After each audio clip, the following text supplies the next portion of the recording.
आदाब नाजरीन, मैं तरन्नुम अली खैर मकदम करती हूँ आपका परवाज़ में। उस गैरत नाहीद की हर तान है दीपक, शोला सा लपक जाए है आवाज़ तो देखो। आज आपकी मुलाकात एक ऐसी ही सुनहरी आवाज़ और नफीस अंदाज रखने वाली गुलकारा से करवाएंगे, जिनकी आवाज़ का जादू हिंदुस्तान से होता हुआ सरहदों पार पहुँच गया। आपकी दिल से निकलने वाली आवाज़ दिल तक पहुँचती है। आप हैं मशहूर व मारूफ गज़ल गायिका राधिका चोपड़ा। गुलशन की बहारों में, रंगीली नज़ारों में, जब तुम मुझे ढूंढोगे आँखों में नमी होगी, महसूस तुम्हें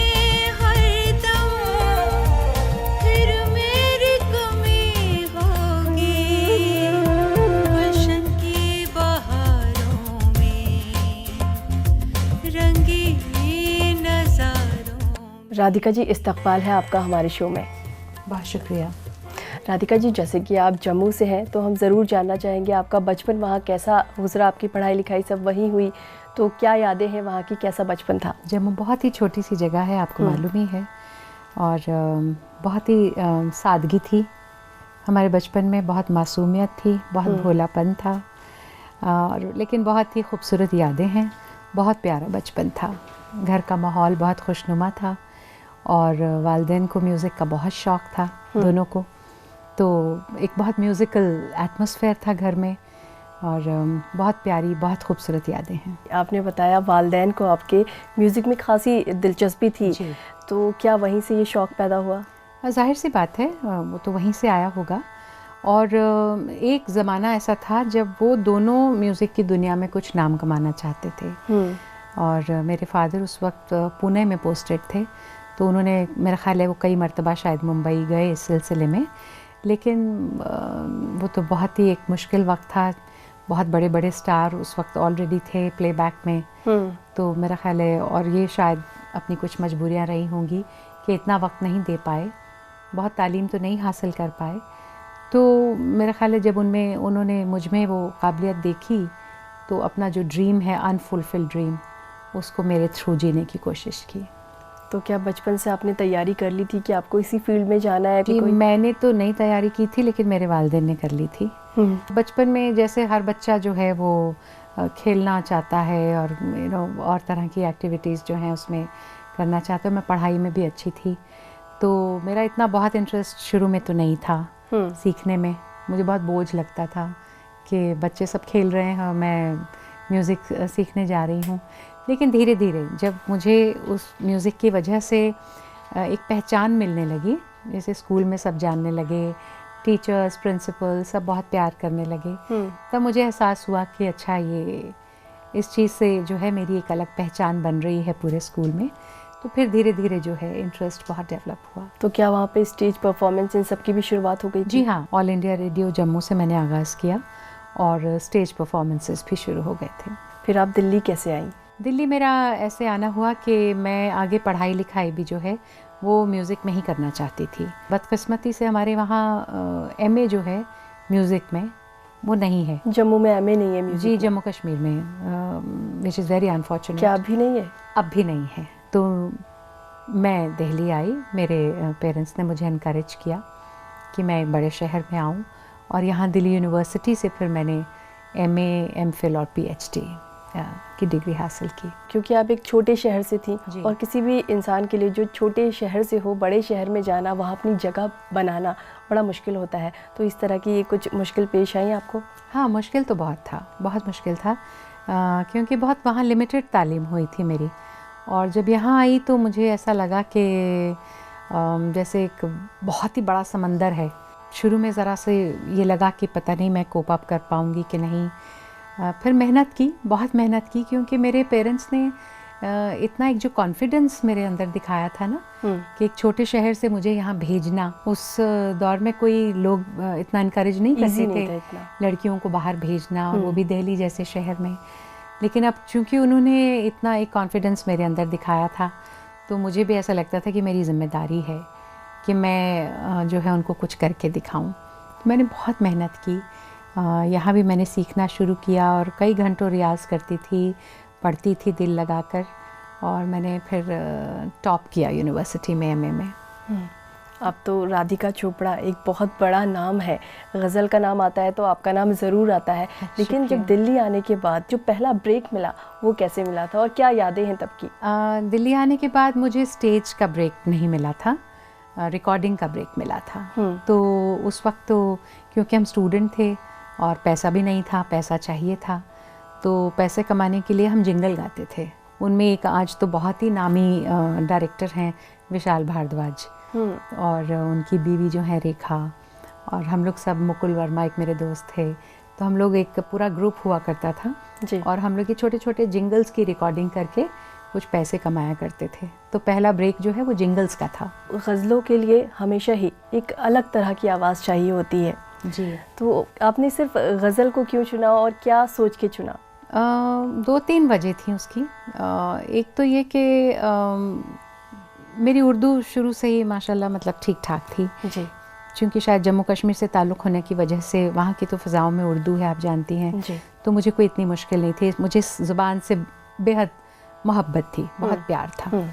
और फिर जब मैं 15-16 साल की थी तब मैंने पहली बार जगजीत सिंह साहब को सुना था। वो बहुत बड़ा इन्फ्लुएंस थे मेरी ज़िंदगी में। जब मैंने पहली बार गज़ल को अच्छी तरह सुना और समझा कि ये गज़ल क्या चीज़ होती है और इसको कैसे गाते हैं वगैरह वगैरह जो भी है, तो कहीं ना कहीं आगे चलकर मुझे लगा कि मेरी आवाज़ जो है वो गज़ल के लिए सूटेबल है। मैं चाहूँगी आप अपनी कोई कंपोजिशन हमें सुनाएं। ओ एक नजर में मुझे पहचान गया है, जो बीती है दिल पर मेरे सब जान गया है। वो एक नजर में मुझे पहचान गया है। औरों पे असर क्या हुआ उस होश रुबा का, औरों पे असर क्या हुआ उस होश रुबा का, बस इतनी खबर है मेरा ईमान गया है, जो बीती है दिल पर मेरे सब जान गया है। राधिका जी बहुत ही खूबसूरत। मैंने शुरुआत में कहा था कि आपकी दिल से निकलने वाली आवाज़ दिल तक पहुंचती है, तो मेरे दिल तक तो पहुंच गई। बहुत शुक्रिया। अगर आप बात करें इस दौर के शायरों की, तो आपको इस दौर के कौन से शायर सबसे ज़्यादा पसंद है? बहुत शायर हैं। मैं तो फैज़ साहब को भी इस दौर का ही मानती हूँ। और फिर अहमद फराज बहुत अच्छे शायर हुए जी। और निदा फाजली का मुझे कलाम बहुत पसंद है। तो बहुत से शायर हैं जो पसंद है, लेकिन जैसे मैंने कहा कि शोरा के साथ साथ मैं शायरात को बहुत गाती हूँ। तो परवीन शाकिर आज के दौर की बहुत खूबसूरत शायरा, नूरजहाँ सरवत हुई, इंदिरा वर्मा है, ज़हरा निगाह हैं। तो ये सब जो है बेहद पसंद है। कई सारे साज हैं, तो इसको कितनी इम्पोर्टेंस देती है? साज़ों की तो बहुत इम्पोर्टेंस है जी। उसके बिना तो गाना बजाना हो ही नहीं सकता। प्यार भरे दो शर्मीले नैन, जिनसे मिला मेरे दिल को चैन, कोई जाने ना क्यों मुझसे शर्माए, कैसे मुझे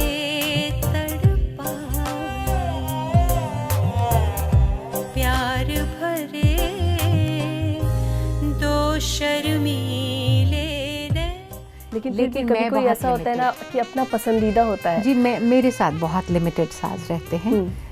हालांकि आजकल वो दौर तो है जिसमें तरह तरह के इलेक्ट्रॉनिक इंस्ट्रूमेंट भी अब गज़ल में इस्तेमाल होने लगे हैं, लेकिन चूंकि मैं ज़रा पुराने अंदाज की गज़ल गाती हूँ, जैसे मैंने आपसे कहा, थोड़ा ट्रेडिशनल स्टाइल है, रवायती स्टाइल है। मैक्सिमम 3 म्यूजिशियंस ही मेरे साथ रहते हैं, तो हारमोनियम, तबला और सारंगी। सारंगी जो है वो सबसे ऑथेंटिक इंस्ट्रूमेंट है जो गज़ल के साथ शुरू से एकम्पनिंग इंस्ट्रूमेंट रहा है। जब भी आप कहीं परफॉर्म कर रही होती हैं तो कितना ख्याल रखती हैं कि जो ऑडियंस है उनकी पसंद की आप चीज़ें गाएं? अल्टीमेटली तो ऑडियंस का ही ख्याल रखना पड़ता है जी। कई बार हम सोच के कुछ जाते हैं लेकिन वहाँ जाके कुछ और गाना पड़ता है। बहुत कम प्रोग्राम ऐसे रह गए हैं कि जिसमें मैं अपने दिल की चीज़ें सुना पाऊँ जो मैं सुनाना चाहती हूँ। ऐसा माहौल मुझे सिर्फ बाहर अमेरिका में 1-2 जगह या लंदन में 1-2 ऐसे इदारे हैं जहाँ मिलता है। हिंदुस्तान में मैं कहूँगी कि हैदराबाद एक ऐसा शहर है जहाँ मैं अपने दिल की चीज़ जो कुछ भी मैं सुनाना चाहती हूँ वो मैं सुनाती हूँ। और ऑडियंस जो है वो आज चूँकि उर्दू से बहुत ज़्यादा वाकिफ़ नहीं है, ये ज़ुबान अनफॉर्चुनेटली हमने खो दी है और धीरे धीरे हम इसे खो रहे हैं। तो उस वजह से क्या है कि उस्ताद शोरा का कलाम सुनाना ज़रा मुश्किल हो जाता है।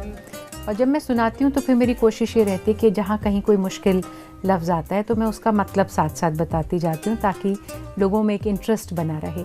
तो ऑडियंस का तो सबसे पहले ख्याल रखना पड़ता है, तो कभी कभार बहुत लाइट चीज़ें भी गानी पड़ती हैं।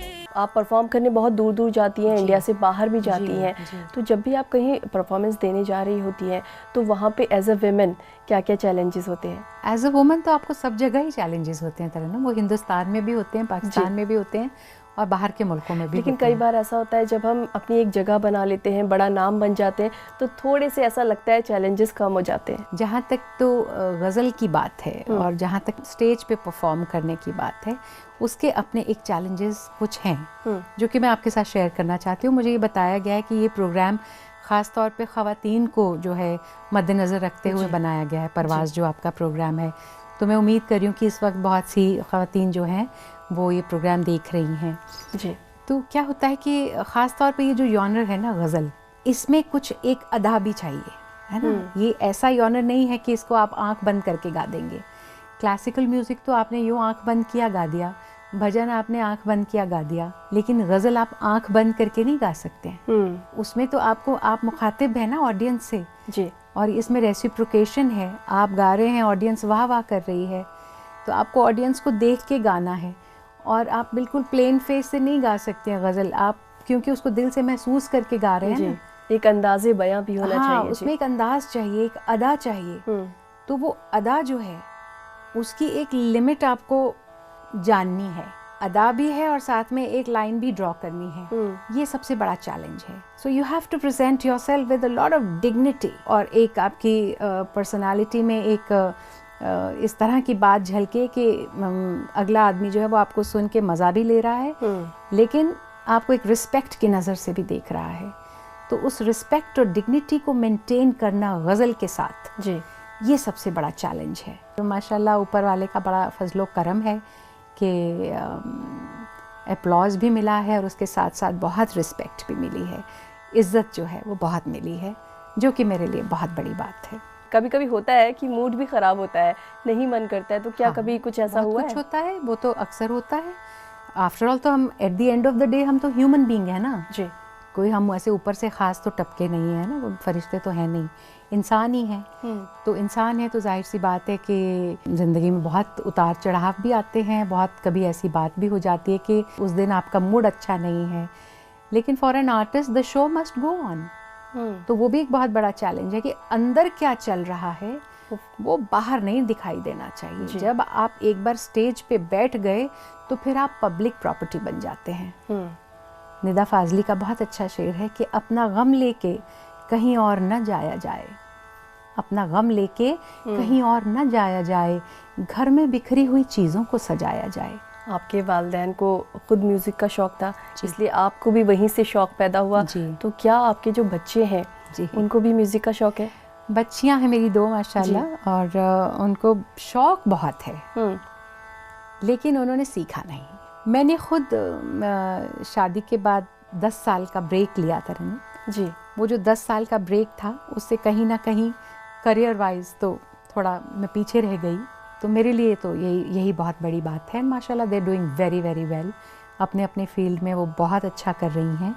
और जो आपके बाकी फैमिली मेम्बर्स हैं वो कितना सपोर्ट करते हैं, क्योंकि सुबह जल्दी उठना भी है रियाज़ के लिए, कभी लेट नाइट आपको परफॉर्म भी करना है। जी जी जी। तो कितना सपोर्ट करते हैं? देखिए, फैमिली सपोर्ट के बिना तो हो ही नहीं सकता, उसके बगैर तो मैं आज यहाँ आपके सामने बैठी ही नहीं होती अगर फैमिली सपोर्ट नहीं होती। लेकिन क्या होता है कि फैमिली सपोर्ट होने के साथ साथ आपको अपना टाइम मैनेज करना आना चाहिए। तो आपका जो डेली रूटीन होता है, हाँ, मेरा जो डेली रूटीन है वो उसमें यही है कि घर भी देखना है, सारे रोल जो हैं वो अदा करने हैं और अच्छी तरह करने हैं, बैलेंस्ड तरीके से। तो चूँकि मैं वाइफ भी हूँ, माँ भी हूँ, आर्टिस्ट भी हूँ, और अपने जो प्रोफेशनल लाइफ है उसको भी साथ लेकर चलना है। तो मेरा ख्याल है टाइम मैनेजमेंट अगर आपको आ जाए कि आपको किस वक्त किस जगह होना है और किस चीज़ को कितनी तवज्जो देनी है, तो कोई मुश्किल काम नहीं है। राधिका जी, जब भी आप परफॉर्म कर रही होती है तो जो ऑडियंस होती है वो सबसे ज़्यादा किस कलाम की फरमाइश करती है?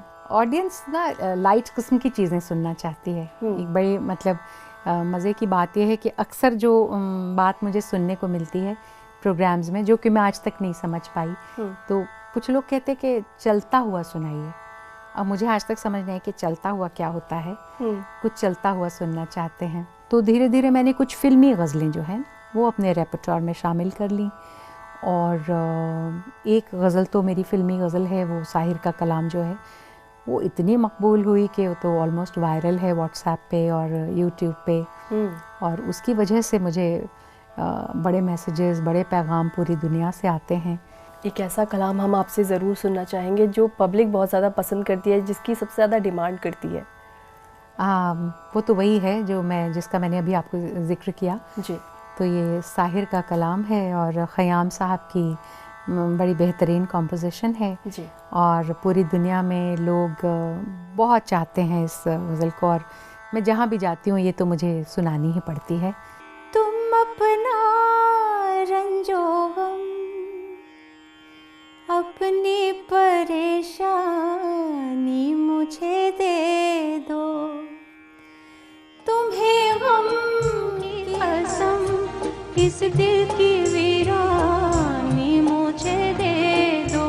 तुम अपना रंजो गम, अपनी परेशानी मुझे दे दो।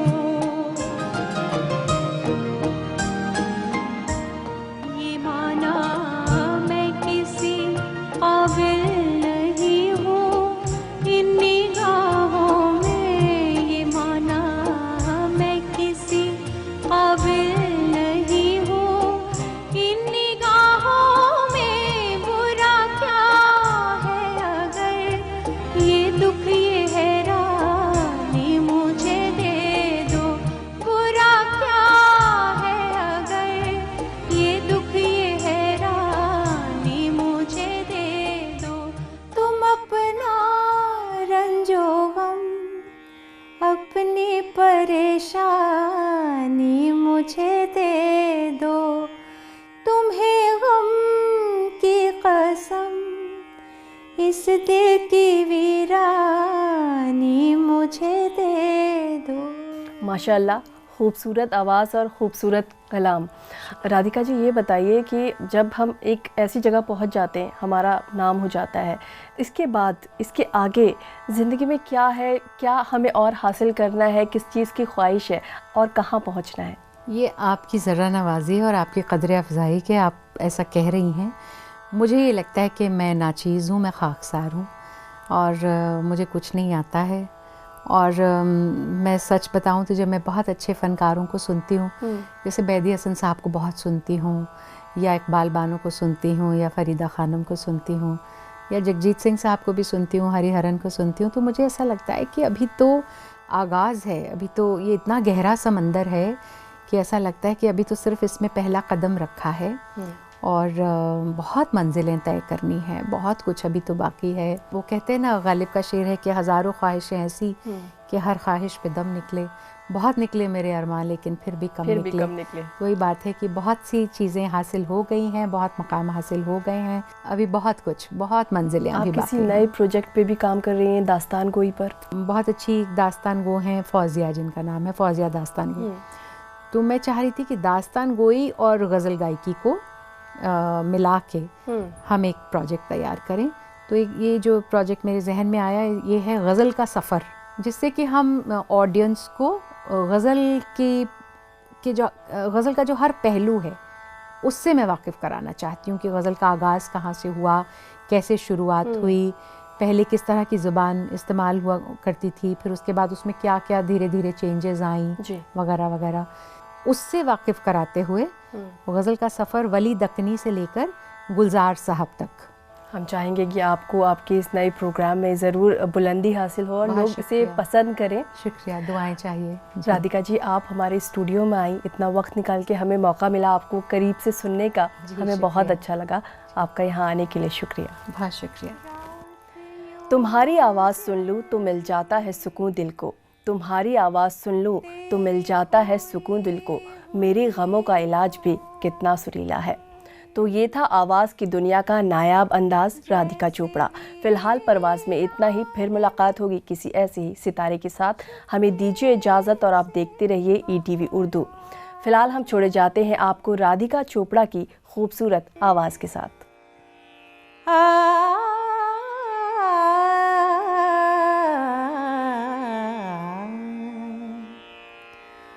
तुम आए हो ना शबे इंतजार गुजरी है, तलाश में है सहर बार बार गुजरी है। तुम आए हो ना शबे